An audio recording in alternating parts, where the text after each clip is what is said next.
We just took this Mossberg MVP series and tried to make improvements to it to see if we could get it to shoot sub 1 MOA.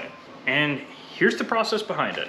I don't want to go straight to replace everything. I want to see what we can do with it as is, and maybe make decisions as we go along the way. Backstory with this rifle is it's actually a friend of mine's, and he was kind of going back and forth about getting rid of it, and he said, hey, see what you can do with this. So, all right, we're going to see what we can do with it.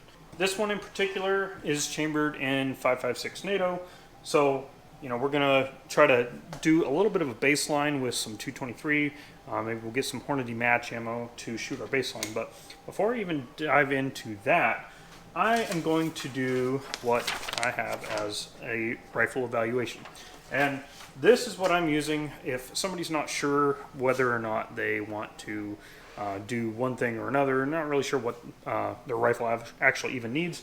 This gives me a way to evaluate it and kind of put some objective measurements to where there may or may not be a problem. So I'm going to go through all of this here, and I'll kind of guide you through these measurements and what I'm looking for as well, and try to do a comparison to see where we're starting with and see what we can make improvements.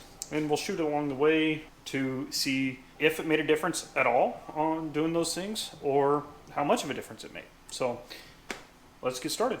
So the first thing that I'm going to evaluate is our action. And within the action, we're going to measure how this bolt fits. So I call bolt play. So this Mossberg MVP has a floating bolt head. So it'll kind of make this a little bit different. But the idea is that we want as little play as possible in this so that it is really consistent on how it's going to line up to the bore of your barrel.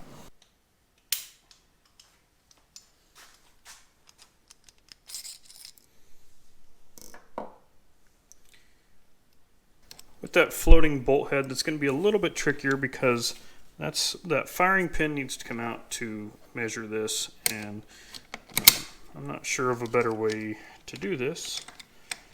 So, all right. So the idea is what happens is that the trigger actually puts upward pressure on the back of your bolt, and so that can, I'm exaggerating, but it can really tilt down your bolt in the action. So I'm going to look at the play just with it right about like that. So you can hear that play. We're going to measure it. I'm starting on about 7 thousandths, and I go to about 7 thousandths on the other side. So that tells me I've got about 14 thousandths of play in this, which is a fairly good amount, but on a factory rifle, that's pretty common. All right, so next we're going to check cock on close, and that's basically just how far this firing pin is held back while we close the bolt down. Okay, so about 83 thousandths to start and 30 thousandths to finish. So that's about 53 thousandths of cock on close. No real reference for that one. We'll get into more firing pin stuff here in a minute. All right, next I'm going to check for lug contact. With this type of bolt face, with this type of bolt head, you usually get a little better contact on it. So I think that's probably what we'll see here. Maybe not good contact all the way around, but at least we'll get contact on both lugs. A lot of times we don't even get contact on both lugs with a solid bolt head. So what I'm going to do is I'm going to mark this with a red Sharpie. Just color all that face in. Okay, so we're nice and red. We'll let that dry for a minute. We got to do this right so that we don't get a false reading here. So we're going to put this in. I'm just going to give it a little bit of movement here, right at the bottom of the close of that stroke of the handle, and I'm going to let that back off. So on the bottom, it's like right there in the middle, maybe about 30% or so, that bolt face. And then on the top, kind of right there on that right edge, I'm going to call that 10%. So it is contacting both sides, which is great. But we could probably, if we wanted to go into it, make this a little better, maybe do some lapping or something like that. So a good reference for that is getting that above 80% on both lugs. So, I mean, 10% and 30% is better than having a 0 in there, but definitely some opportunity for improvement. Next, I'm going to make sure that we have some good clearance on the stock itself. So I want to make sure that this handle isn't hitting anywhere, which front and back looks good.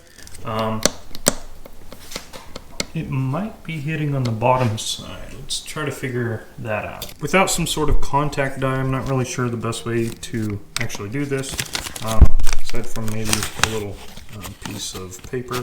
So when I hold this down to the bottom position, this doesn't come out. It's pretty solid. And there's a good chance that I'm actually hitting that stock. So that might be something to clear up and make sure that we have a free handle all the way around. But I also want to double check that that wasn't actually a design feature, that is a true flaw.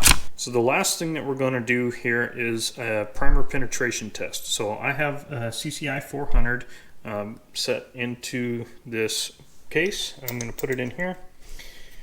And as I close this bolt, I'm going to hold the trigger. And what that'll do is it'll allow that firing pin to come up and rest against the back of that primer. I'm not going to drop it fast, just go nice and easy so that primer, or that firing pin can rest on that primer. Then I'm going to take my depth micrometer and see where we're starting at. Okay, 274 thousandths is where we're starting. And then I'm going to cock it now for real, and we're going to fire it. All right, now we're going to see how much further it went into the primer.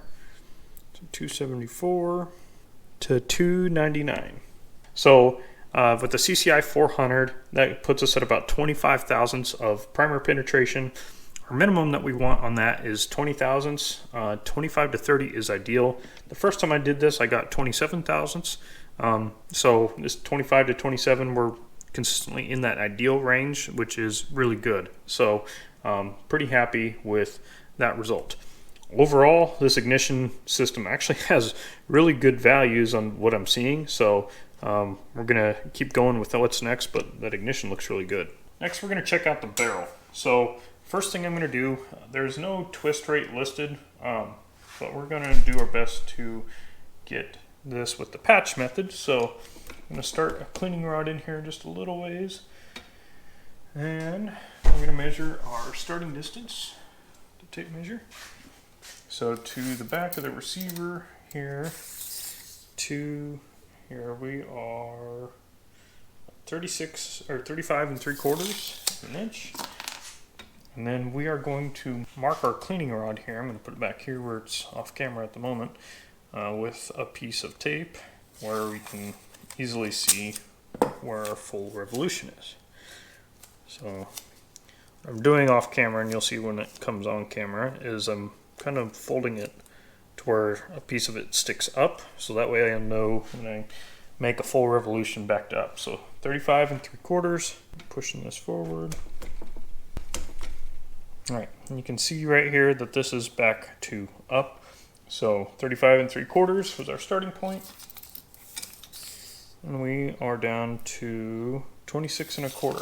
All right, so that would be a 9.5 inch twist rate. These Mossberg MVPs are marketed as a 9-inch twist rate, so either that's a marketing difference or a measurement error or a production error. Don't know which it would be, but my measurement was 9.5, and that's fairly close. But we'll definitely go with 9.5 on this. Now for the part a lot of you have been waiting for, I'm sure, is you want to see inside of this barrel. So I have my Tesla borescope here, and we are going to take a look inside of this barrel. Right, here's the start of the chamber. You can see the threads of the action. So look around. See, it's a little dirty. Needs cleaned out. Doing okay. I don't really see any signs of chatter. Would be one of the things I'd be looking for right there. So that's doing all right. A little bit of carbon buildup, but that's okay. Again, just needs cleaned. It's pretty decent neck there. So here we'll go up into the throat. This is where things always get fun. So there are our lands. See, got a little bit of tails on them there, but as we rotate this around, you can see that those lands are not straight around. They're kind of at an angle from one to the next. So they get pretty close over here on this side. Oops, it's hard to keep this in one spot as I'm spinning it. But then they back away. See, that one's got a taper to it, to the end of that land. And taper in there, so it goes back up and then starts to come back around the other way. So you get pretty close to your brass there, then long over here. So that tells me that that chamber wasn't cut perfectly straight. So that can cause some alignment issues and some precision issues. But without cutting a whole new barrel, that's just going to be something we're going to live with right now. Now, there's a good bit of carbon even further on down the barrel here, so maybe I should clean this real quick and get a better look at what's underneath that carbon.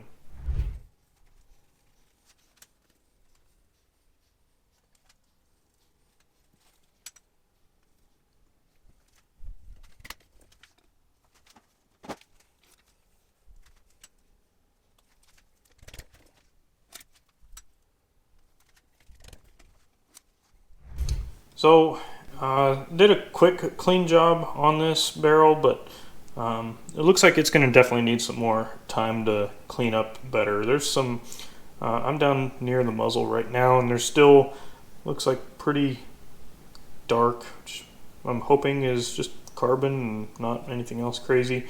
But you can see some copper underneath there now as well. So there's copper all the way down the length of the barrel. So we're going to need some more heavy-duty cleaning before we start doing any testing on this barrel and try to give it a fair shot here. All right, here's our close-up look at our muzzle. Maybe a little bit of uneven wear here, that little spot there at our muzzle. A little bit of erosion. Yeah, muzzle's not great, but it is what it is right now. So we need to do some cleaning on this barrel before we go shoot it. Next, I'm going to try to slug this bore. I'm not too great at this, so I'm not 100% sure on what we'll find out, but we're going to try it. First, I'm going to put a little bit of oil down the barrel so that we can feel things a lot easier. Get some nice lubrication going down there. Alright, so I've got the slug up here just in front of the chamber right now, and we can start to play around with how this feels. So once it's kind of moving back and forth freely like this, you can kind of get a feel. This is all feel. There's no actual hard measurement being done here. So you kind of got to go by what I'm saying. And one thing that I've noticed is that it does feel a little looser towards the muzzle, which isn't great, but it's also hard to tell exactly. One thing that we can do with these slugs is we can actually measure the diameter of them, and that gives us an idea of our inside our bore measurements. So what I'm seeing here is about a 224/8. So I think this is probably more representative of the chamber end of the barrel because that felt tighter when I was doing the slugging. Some of those, if you kind of get it on both of the lands, it goes way smaller, but it's about 224/8-ish is about where I'm measuring that. But what I can do to verify that is I can take a slug that only went into the muzzle, so I just put this right into the muzzle and took it right back out, and it is measuring about 220, mid 225s, so 225.2, 225.5. So compared to the 224/8, I mean that's maybe a half a thousandth bigger than that. So I would say that what I was feeling, where it felt like it loosened up, that gives me an objective measurement that maybe it really does. So my friend was just using this thread protector as it was. He didn't have any kind of muzzle device on here.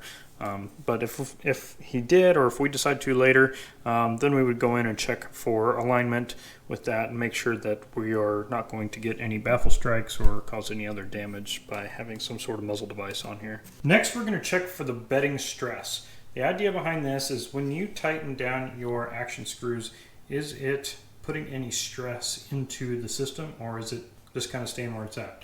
And the way we're going to do this is I've got a dial test indicator over there that I'm going to loosen and tighten this front screw, and we'll see how much this moves. So this is a 1/1000th indicator. So I've got it tightened right now, and as I put pressure on it, the indicator is going to move a little bit. So the points that we're going to watch is when I actually let off the pressure. So that's our starting point. All right, I don't have any pressure on it right now. So we went 15 thousandths negative. That was vertical movement when we did that. Let's test for side-to-side movement as well. Okay, same sort of thing. I'm going to loosen this front action screw. Yeah, maybe there is 3 or 4 thousandths of movement there. So a little bit, but not a whole lot. It's not as bad as our vertical movement. Right, now let's check for clearance, especially along the barrel, but maybe along the action too, and kind of see how this stock fit is. Looking down at the top, you can see there's definitely more of a gap over here, and we're almost touching if we're not. One way we can look at this a little bit closer is I'm going to take this drywall tape and try to run underneath the barrel. So it's just kind of a little bit thicker paper, but it's snagging right there on this side, exactly where it looks closer. That's it for the stock on this rifle. So next we're going to move on to the trigger. First thing we're going to check is the pull weight. So I've got a Wheeler trigger scale here, and this is kind of a 2-stage trigger. Alright, that looks like it's just shy of 3 pounds, maybe 2 3/4, whatever that works out to be in ounces. 12 ounces, 2 pounds, 12 ounces. And lastly, we're going to check the safety functioning of this trigger. Particularly want to make sure that it's not going to go off when we don't want it to, so our safety works. This isn't coming off here, or it's not actually firing that, because it would sound like that if it did. So that works. Let's see. Nothing there. It's not firing. It's on safety. Okay. And does it go off?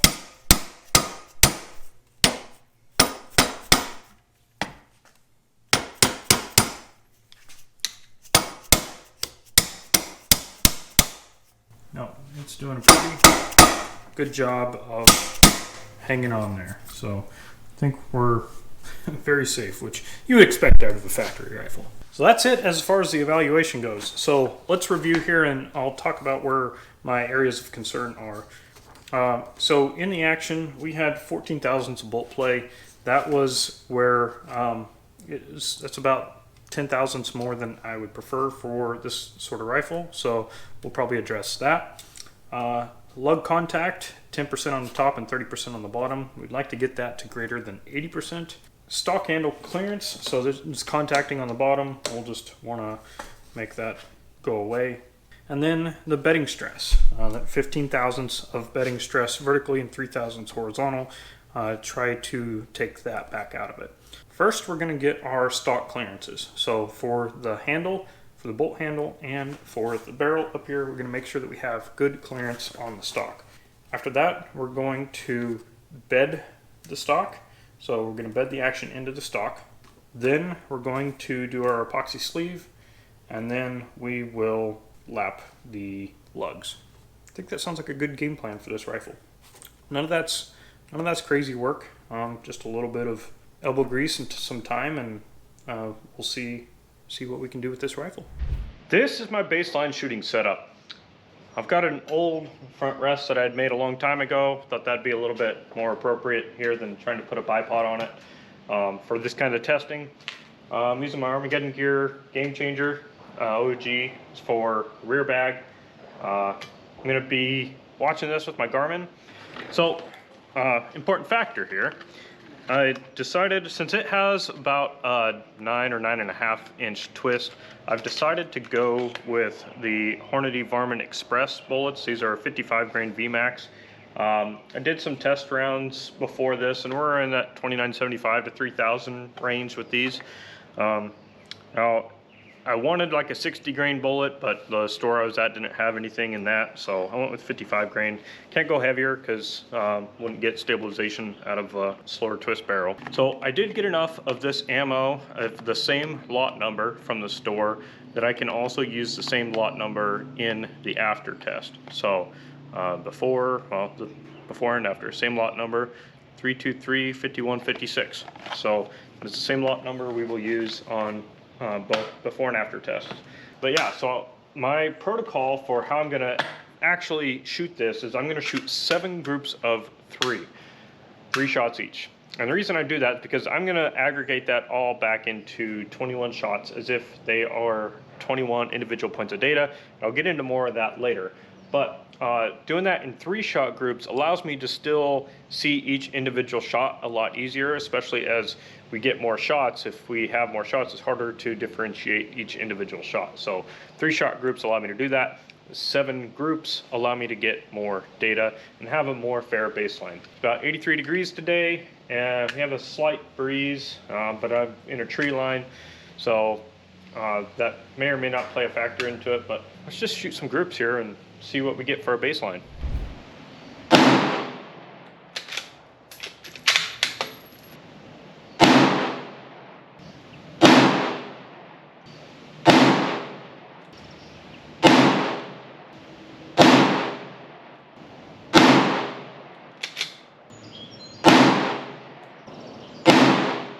Looks like our velocity averaged 2973 with a standard deviation of 23.1. So extreme spread of 95. Not the greatest, not great really by any means. So there might be an aspect of this that can actually be improved by some reloading. That really wasn't part of my intent. My intent was to focus more on the rifle. So hopefully I don't have to go down that road, but we will see. Go back to the shop and we'll talk about them a little bit more there and get on to working on this rifle. And this is a file that I put together to be able to do this sort of analysis, and we'll use that to compare to the after. But we're mainly focusing on the mean radius, and what that means is how far from that point of aim are we averaging our point of impacts, and what is that dispersion on average? Because what that allows us to do is that average distance from our point of aim, we are now able to see what that dispersion looks like, what the variation in those impacts, because you may have one point that's just way off the map and that just made your whole group really big, but that doesn't really tell you the data points that everything else might have been really small. So this allows us to be able to differentiate between those and actually do some statistical tests to see if they're any different. That mean radius in this case is about a ½ inch. So that means on average we missed our point of aim by a ½ inch, and that can go in any direction. So that would be about a 1 inch group approximately. What's interesting is that if you do average all the 3 shot groups, you get just a little over a 1 inch group. But we're not as focused on that. We want to see what we can do after we make those improvements. I'm going to do the epoxy sleeve on the bolt first. That will allow me to let it cure while I go to work and do some prep work on some other things. Come back, it'll be cured, and I can get to work on finishing up what I need this for.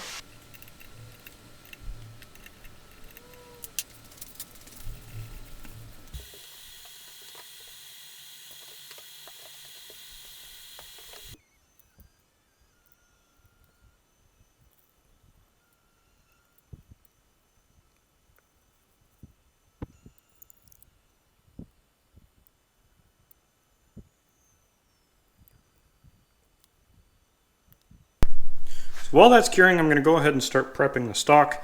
One of the biggest concerns with the Mossberg is this little plastic mag box thing. They do have a couple of pillars already glued into the stock. And this back one has really awesome contact, but this front one seems like it has some contact up on the plastic. You could see on the bottom of the action that the front and the back of this pillar were contacting. But I do think that maybe we can try to cut away some of that plastic, because that is sticking up above the pillar, and maybe we'll just grind that down a little bit and make sure that we have some little better option for either getting epoxy in there or getting onto that pillar. So that'll be one thing. The other will be we're going to grind this out a little bit for where that handle is contacting the bottom of the stock, and then over here on the front it was contacting this front right side. So those three things, we're going to fix this front pillar, we're going to fix where the handle contacts, and we're going to fix where the barrel contacts.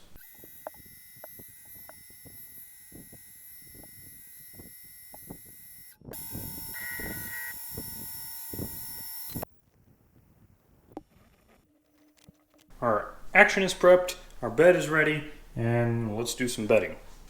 I'm using JB Weld for my bedding compound. It's been a good epoxy, so I don't see any reason not to.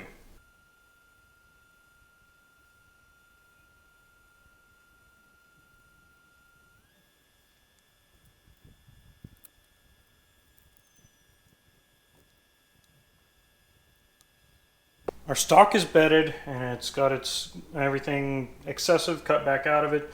So we're going to go ahead and check bedding stress again now. I'm just going to loosen this front one. So as I watch, as I just barely touch this needle moves. So I'm getting 1,000ths moving just from the weight of my finger. So let's check this bedding stress. So let off, back on. So that's in the same spot. There's no bedding stress in this system now. It's a good bedding job. Make sure that's all cleaned up and finish putting the scope back on now, and we'll be good to go to the range and try our after test. All right, here is the final test to see if we made an improvement with everything we did there. So it's interesting. So I went ahead and zeroed this already, and I had to come right 1.2 mils. I tried to leave the scope the same between that, so maybe that's a good or a bad indication that we did something, but we'll find out if it's a better something. So I'm gonna shoot those same 7 3-shot groups just like I did last time, and we'll put the analysis together and talk about it afterwards.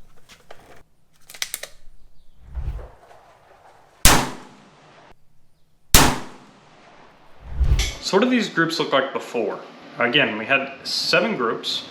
They ranged in size from about 0.6 inches up to about 1.6 inches. So it's quite a range. But that's not how I like to look at the groups. I like to kind of put them all together, like I said. So if we put all of those groups together, kind of referencing back to the point of aim. So the point of aim is really important for this analysis. So here's what these groups look like afterwards, the moment we've all been waiting for. We already know the before test. I've already kind of given you a heads up to the program that I'm going to use to do that. Behind that program is called a Mann-Whitney U-test. It uses a rank sum calculation. That's for the nerds that really want to go check it out and understand behind it. But basically what I've boiled it down to is that this test, this calculator will allow you to just input your data for every single shot. It kind of plots them out. And then you just select which kind of 2 groups that you want to compare, and it tells you whether or not there was actually a difference in precision between those 2 groups. The reason why I like to do more than one group is it gives me more data, it gives me more clear data. Because if you just compare the first group in each case against each other, you actually see that the before case was better than the after case. So what we actually get, if we lay both sets of these groups over one another, is something that looks like this. And our Mann-Whitney U-test tells us in this case that there is no difference. P-value is about 0.29.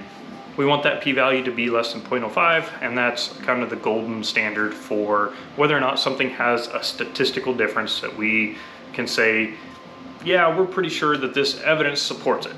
Now, the problem with statistics is always that, well, just because you said there's no difference doesn't mean you proved there's no difference. It just means that the data that you have is not supporting your theory that there's no difference. So it's always kind of a losing game there. And now that allows us to start to speculate on the reasoning behind why we're not seeing a difference. Maybe there's just not enough data. maybe we need to shoot a lot more.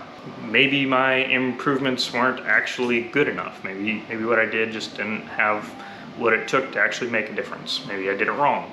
My going theory points back to the barrel issues that we mentioned at the beginning. The two leading barrel issues there that I see is the alignment of that throat, where we saw the lands kind of cut at an angle. It's not good for bore alignment in that. All right, so let's pretend you have two lands that are even. Those bullets is going to come in and start to engage those on each side in the exact same place.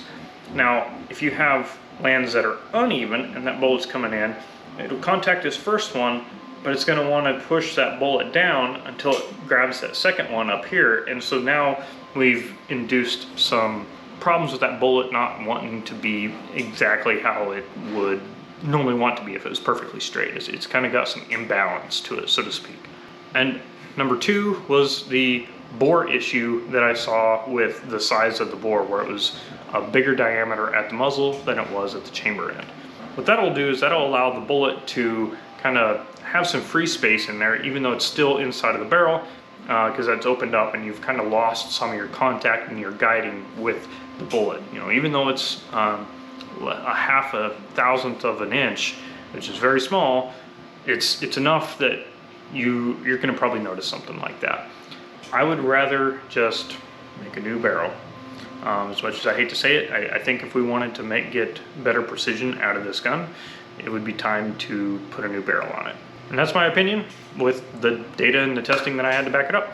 So if you are interested in this group analysis tool to be able to compare your groups, I will be putting out that in the coming days or weeks to the general public for purchase and download from my website, reseontherange.com. So keep an eye out for that video, and it'll explain how to use the file in that video. So thanks for watching.